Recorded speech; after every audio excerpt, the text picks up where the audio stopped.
I've been getting into a lot of Spanish horror lately. We were talking about they do a great job with thrillers and horror, um, and they've added a bunch of them on Netflix and a bunch of them on Shutter as well. Both those platforms have a lot of really good movies on there for that. This movie is called Sleep Tight, Mhm. and this is all basically a movie that's based on the villain's perspective, and it's about a guy that's a concierge in an apartment complex, and he stalks. Basically, the whole movie is about how he's miserable, and he wants to make other people miserable so that he can feel happy, and he just spends his entire time stalking this girl and trying to make her miserable, and she's like the nicest girl on the planet too. Other people that he runs into are they kind of see him, they kind of look down on him. And I used to work as a they used to call it like a houseman, so it's basically sort of like a bellboy, and then you do like all the hotel jobs. And so I could relate to that, like, so he's, well, actually a lot of the jobs that I've had, like, people will sort of look down upon you. So that's, That so doesn't this that guy that, has, that that's almost every job ever. probably, but this guy has So, interactions with people that are like, so his boss kind of shits on him, other people kind of ignore him, then other people are nice to him. This guy is just like a raging asshole though.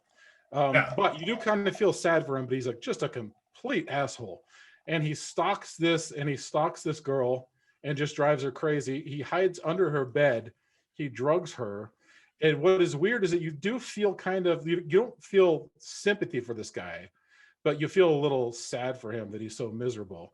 And there are a few moments where he is not a complete asshole all the time, or you just sort of feel kind of bad for his position in life. They do But a good job. They do a yeah, good job of on certain scenes like getting you to sympathize with him. Like, which is weird because he is an absolute psychopath. Uh yeah, there's certain scenes where you actually sympathize with him is kind of crazy. But yeah, the coolest thing about it, which it reminded me, is of course exactly what you said, that it's from the villain's perspective. yeah. And that is a, you know, one, it's hard to pull the villain's perspective off and make things work. And some of my favorite movies, I wrote down some of my favorite films that are from the villain's perspective, so you can kind of think of other ones that are like this. American Psycho is my absolute Yes. favorite. Mhm. American Psycho, to me, and to be honest, I had the typical workflow on that one, which was I read the book, loved the book, hated the movie at first because it wasn't truly faithful to the book, but then grew to Yeah. love the movie like on its own because it totally later on understood it. But 100% from the villain's perspective. Maniac obviously is from the villain's Hmm. perspective. Nightcrawler, The Shining, if you think about it, is from the villain's perspective Yes, because absolutely. he is the bad guy. Clockwork Orange is another favorite that is obviously from the villain's That's perspective. true. Yeah. Hmm. And Kill List, Ben Wheatley's film, although that's like kind of the bad guy, but then there's the worst guy. So Well, the it's good kind of, guy, yeah. the good Mhm. guy is a bad guy, but there's a worse guy.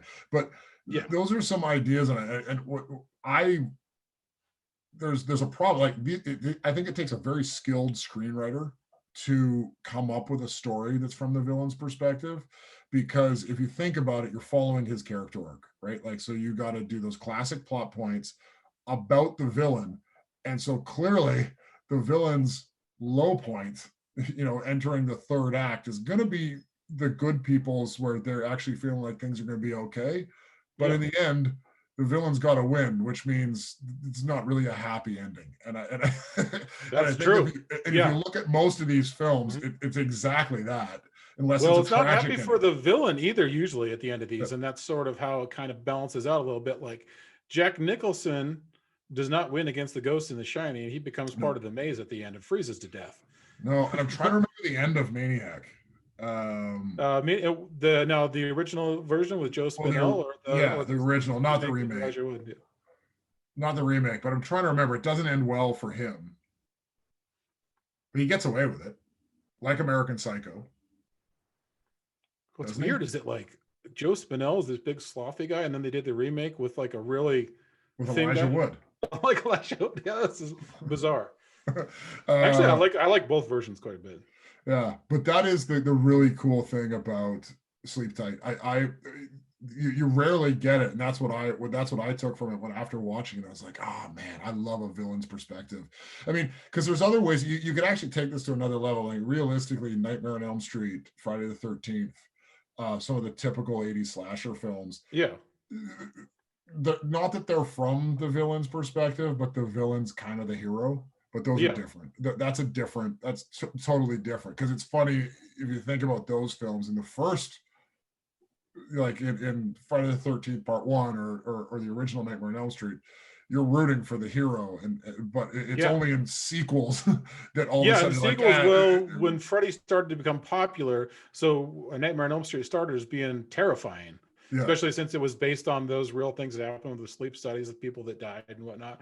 yeah, So it started out as being terrifying because Freddy didn't have that many lines. yeah, Then when he started getting really popular, once he hit Part 3, then it was like Freddy. Everybody, yeah. it's sort of like everybody loves Freddy. Now, Right, and then it becomes everybody the loved other flip Jason, side. but Jason didn't talk, so it becomes like that after a while. Yeah, and actually that's where it kind of twists, because actually Dream Warriors is one of my favorites, and it was Oh, really it's more, awesome. but it really was about Freddy, not about the other people, Yeah. right? But I think that's different because you're not really following an arc with him, and with Sleep Tight, much like an American Psycho or any of those other ones, you're following that character arc from his perspective, and it's a cool line to walk where it literally, like, it's that. I mean, with Sleep Tight, it had that. If you look at a traditional 3-act structure and what a character arc is supposed to go through, he went through all of those different things where he introduced this guy's problem. He gets like that inciting moment which drives you into the second act, and his whole arc of the whole thing, and they did it awesomely, and it's just really cool. And the ending is kind of like it leaves you a little like, oh. Yeah. Well, yeah. I don't want to ruin it because people should check it out. But like that ending, just kind of like the credits roll, and you're like, oh. I mean, it makes you feel like you want to take a shower, but for the whole way that the movie was set up and the way that it ended, it wrapped it up really well from what they started in. Yeah, and that poor girl, right? I know. And well, when I was researching the film a little bit, they did a remake of this, but they did it from her perspective. That's and I don't know how good that would be, because that would be so run of the mill. So from her perspective, they would turn like this really unique movie into like a Lifetime movie. Yeah, pretty much. I mean, like that. There's the concierge is creepy. Yeah. It would be like that typical almost slasher, I would think, right? Like that she's in there and something's going on, and I mean he fucks with her like a bunch, like, you know, like the bugs she puts in, and he's doing all these little things. I mean, it's a really cool concept. I don't think I've seen it before, where really his objective in life is to make other people's lives miserable. Oh yeah, and he'll go to any extent to do that. And I almost want to see the remake just to see how, like, I do too. That sounds interesting. Was it an American remake or was it like a Spanish remake? No, I just read that they remade it. Like this one was Sitges. It premiered at the film festival there. It had a big opening, and it did really well. And then they talked about the fact that it got remade a few years later, but it didn't really go anywhere. So I can only imagine that this one, you know, was the anticipated one, and the other one. So what's cool about this is that, like, kind of like the movie Anything for Jackson, about like the grandparents that did the reverse exorcism, or it made me squirm when they had those weird ghost sequences in it. This movie made me very uncomfortable in spots, which is great. I just love it when a movie can do that. Yeah, because I've seen so many horror movies, and when one can do that, it's great, because there's a couple of different layers of tension in this movie. So because it focuses, or because it's from the point of view of the villain, and he's hiding under her bed and he doesn't want to get caught, and then her boyfriend comes over, so you have to worry about, so he's trying to get out of there, and you have to, and so you're thinking, okay, are you going to just get out and leave? So there's that tension. You want him to leave, and then there's that tension because you don't want anything to happen to the victim, and then you know something worse is going to happen if the boyfriend comes out. So it has all these multiple layers of tension, whereas if you're just focusing on the victim, you only have one layer of tension or suspense there. For me, that was the best scene of the movie, where he's hiding under the bed again, and she comes back with the boyfriend. He's like, shit, I gotta get out of here. And then he fucks up, and he gets the chloroform all over him, and he's kind of going out of it, and he's got to try to escape. And you have this like, oh my God, get out of there. Like because it's from his perspective. So you're almost rooting for him to not get caught as he gets out. But on the flip side, you're like, no, wait a second, this guy's a total psychopath, and you want him to get caught because and there's this pull back and forth. And I will say that was the best part about it was really skillfully done. And I think if you're someone looking for an idea and you think that it's a cool perspective to do the villains, like to actually follow their character, it's a good movie to check out to see how they do that. Absolutely. And just taking like, so another thing I was thinking of too, is that like just taking like a standard format and then shifting the focus on the main character helps to make it seem like it's something completely new and different. Yeah, I mean, you know what? When you're in the screenwriting process and you write a story and you're looking at it, you know, when you're at that early stages, that's like, hey, what now? Now let's take this, and what if we looked at the story from this person's perspective, and you changed who it was from. And then all of a sudden it can become a whole different movie and have a whole different angle and be something that's totally cool and inventive. Like realistically, it's funny that this same story exists from two different perspectives. Yeah. It's cool. And these are the great things that indie movies do, because Hollywood will not take those risks. Hollywood won't take them until it works on an indie level first, or some other people knock them. Then they'll take it. Yeah, and you think about people taking risks, like Memento, for example, where it was basically backwards.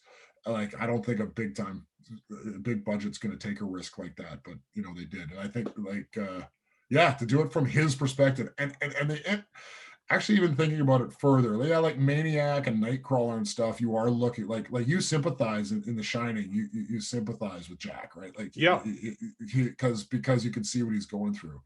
American Psycho, well, Patrick Bateman's just awesome in so many levels that I don't know if you sympathize with him, but it's just like he's such a character that you kind of buy into his arc on what's going on here. But what's cool about Sleep Tight is the guy is generally a psychopath. Like there's no redeeming qualities of this guy, and to show it through his view and to even get a little bit of sympathy for him, knowing that he literally is zero positive qualities is pretty interesting.